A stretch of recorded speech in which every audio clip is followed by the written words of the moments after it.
ये है हमारा ह्यूमन डाइजेस्टिव सिस्टम। ये क्लास 10th में पूछा जाने वाला सबसे ज़्यादा इम्पॉर्टेंट पार्ट है। ये यहाँ पे अगर देखा जाए एग्ज़ाम में इसका डायग्राम भी पूछता है, जो बहुत ही ज़्यादा इम्पॉर्टेंट है। ये डाइजेस्टिव सिस्टम में अगर देखा जाए तो ये क्या करता है कि हम भोजन को लेते हैं, चबाते हैं, चबाने के बाद वो हमारे स्टमक में जाता है, फिर पाचन की क्रिया होती है, फिर इंटेस्टाइन में जाता है जहाँ उसका ऑब्जर्प्शन होता है, और ऑब्जर्प्शन होने के बाद लास्ट में क्या होता है वो हमारे एनस के थ्रू बाहर निकलता है।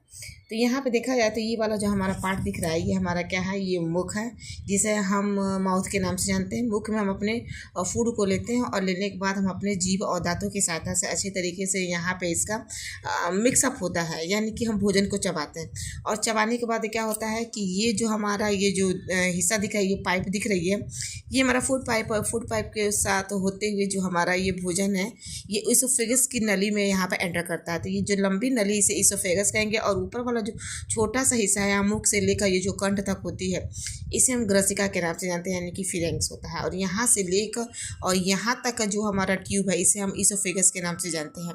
इसोफेगस की ये लंबी जो नली है लगभग 25 सेंटीमीटर का होता है, जहाँ पे भोजन क्या होता है, यहाँ पे इसको कोई पाचन वगैरह नहीं होता, ये केवल सरकने के लिए ये हमारा नली होता है।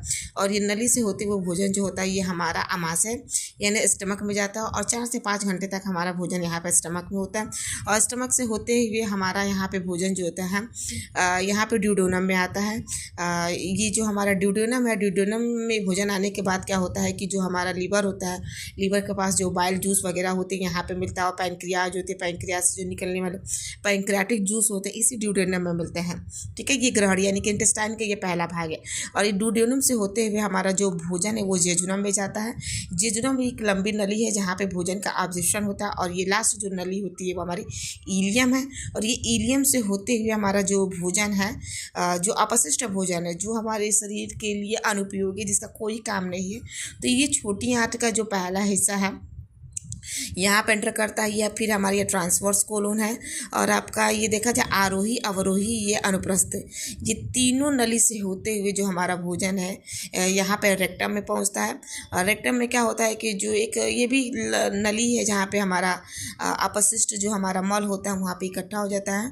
और इकट्ठा होने के बाद ये छोटी सी नली दिखाई दे रही है, इसे हम गुदाद्वार कह रहे हैं। एनस और एनस के थ्रू हम क्या करते हैं, भोजन को बाहर निकाल देते हैं। लगभग अगर देखा जाए यहाँ से लेकर यहाँ तक की जो नली होती है आहार नाल की 12 से 14 सेंटीमीटर की लंबी नली होती है। और इस तरह हमारा भोजन का पाचन अच्छे तरीके से हो जाता है।